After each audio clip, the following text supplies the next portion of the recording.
Some more recent sociological approaches, called control theories, are more modest in their ambitions.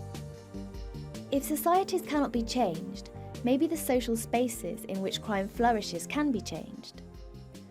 Wilson and Kelling's Broken Windows was probably the most influential article ever written on crime prevention. They argued that crime and disorder are closely related. Broken windows is a theory that cues of neighbourhood decline, such as physical features, graffiti, vandalism and so on, give residents in an area the feeling that the area is going downhill. Wilson and Kelling suggested that the physical environment then also had an impact on fear of crime, on people's sense of safety and people's sense of worth. Well, if it's quite a run-down area and you saw like broken windows, it'd imply that there was maybe squatters or there was quite a lot of violence. It is worrying because you feel like you've always got to be on your guard when you go out anywhere. There used to be all people going in and out to see what they could get out the empty houses, what people had left, or kids smashing the windows. As you can see, all the windows are broken.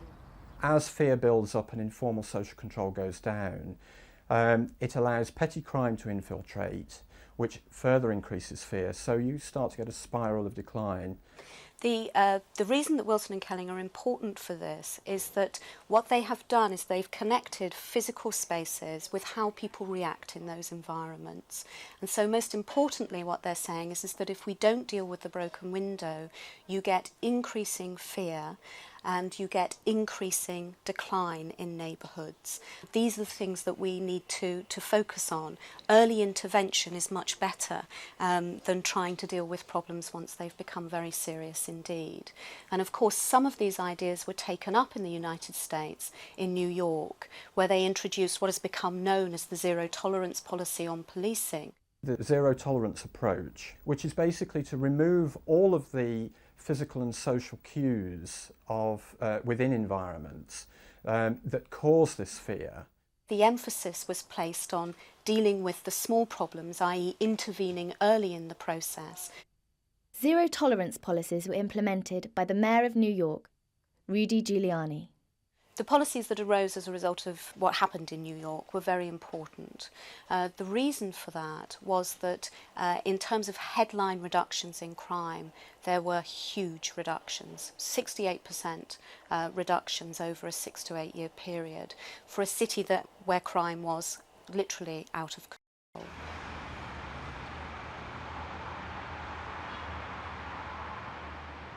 Another example of control theory is situational crime prevention. Situational crime prevention is based on the idea that what you can do is that you can manipulate spaces and reduce crime without actually having to deal with the underlying causes of crime. So, for example, you take a space like a car park, which has very high levels of crime, and you say, what can we do to this space to reduce 3 basic things? Reducing reward, reducing opportunities, and increasing the risks of getting caught. So the idea is that you change the physical spaces to make life more difficult for the offender.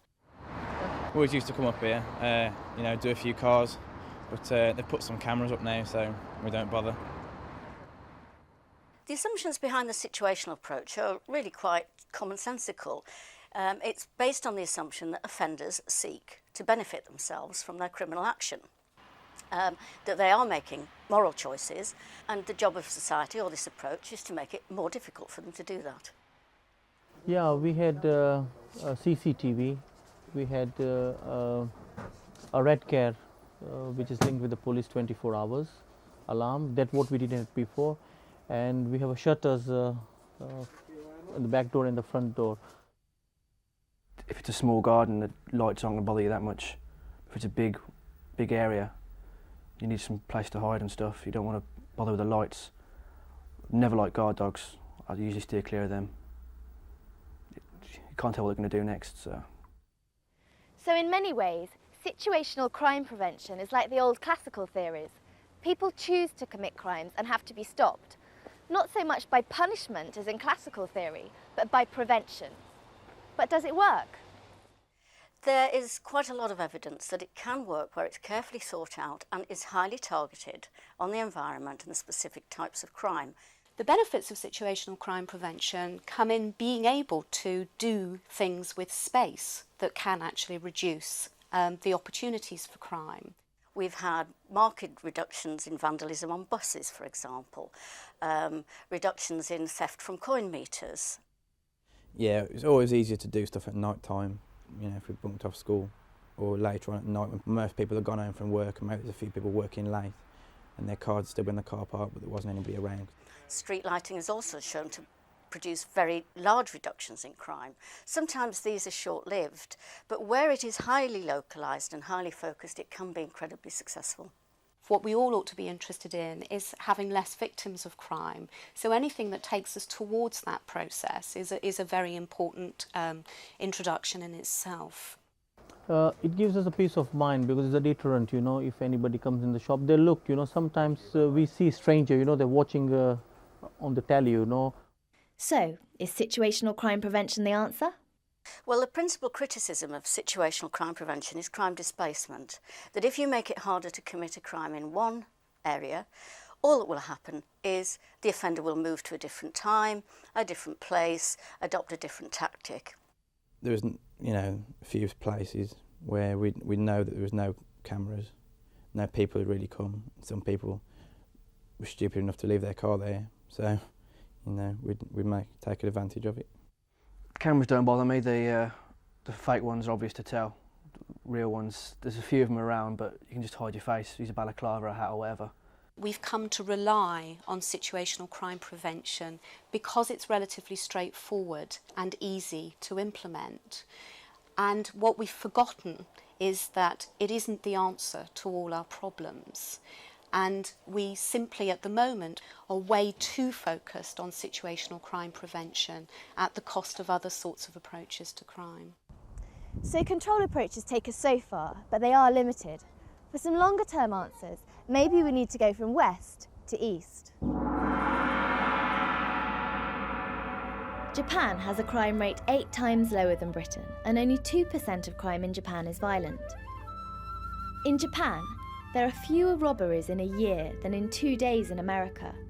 There's little graffiti or vandalism, and women can walk around late at night without feeling threatened. Why some modern societies like Japan have much lower crime rates than others like the USA or Britain was the starting point for John Braithwaite. John Braithwaite is hugely important because he links together all the pre-existing theories. The notion of communitarianism, which is one that links all the way back to Durkheim, and that the society is more important than the individual in Japanese society. He's also interested in interdependency, how people link with each other.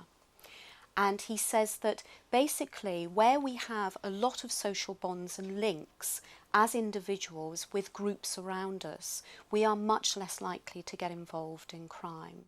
If I'd committed a crime, I'd feel very ashamed, I think, and guilty. If I committed a crime, I'd be really ashamed.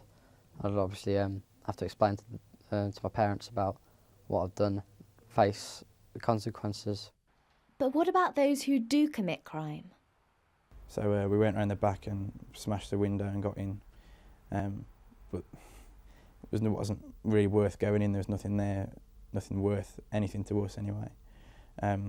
So, you know, we were a bit frustrated, bored, so I suppose the vandalism came in and me and the gang, we just trashed the place really.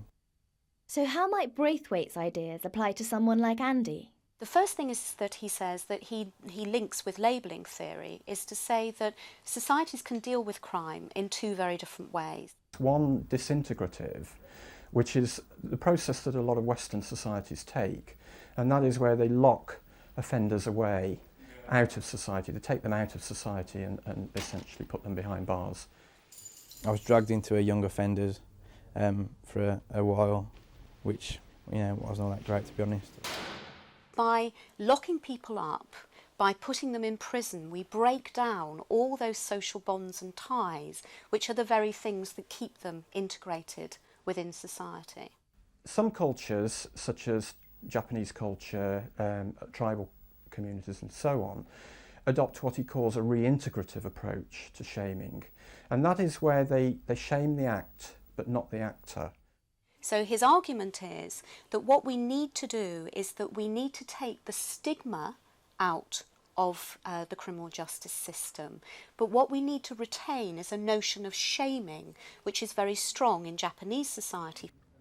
These ideas have led to something called restorative justice. I had to go along to just a little room and with my mum, and we met the woman whose house it was. And it was a bit of an eye-opener, to be honest. When I was in the house, it was nobody's house, you know what I mean? It was just a house, it didn't belong to anybody. There was pictures on the wall, but we'd never seen the people before, and they meant nothing to me, and as far as I was concerned, I wasn't going to see them again. So they weren't in my life, so it didn't make a difference. But when I got to meet her, it really became sort of, well, I realised that I was affecting someone's life. Restorative justice is one of the most exciting things that's happened in criminology for a very long time. And the basis of restorative justice is to say that we don't want to stigmatise and label offenders. What we want to do is that we want to seek to reintegrate offenders into the community. Do you understand what I'm talking about? You know, you've worried people in my house. These approaches allow the victim and offender to come together to discuss the impact of the crime on the victim and his or her family, and to ensure that the offender takes responsibility, culpability for the crime that he's committed and attempts to repair the harm done. We were only messing around and, well, you know, sorry. Do you understand? So, does restorative justice work? Restorative justice can work, and it has to be set against, I think, a completely failing traditional criminal justice system. Well, from here really, as long as I keep away from what I was doing before, you know, try and get a job, hold the job down, do a good job, make myself the person I want to be, you know. I don't want to get dragged into what I was doing before. I suppose that the best you could say is, well, it doesn't do any harm to anybody. But it's only for a limited number of cases, and what evaluations have been done have shown that it works best really for minor offences, which possibly communities are not so worried about, and first-time offenders who possibly wouldn't go on to offend anyway. I couldn't see the point in meeting them. I didn't see the point in it. I mean, I've knocked their house over. What's going to change about me seeing them? I mean, I'd rather just do my time. There's no point in it. So, as Durkheim said over 100 years ago, crime will always be with us. But sociologists have shown that societies can do things to influence the levels of crime by the way they manage social spaces and by the way they respond to offenders.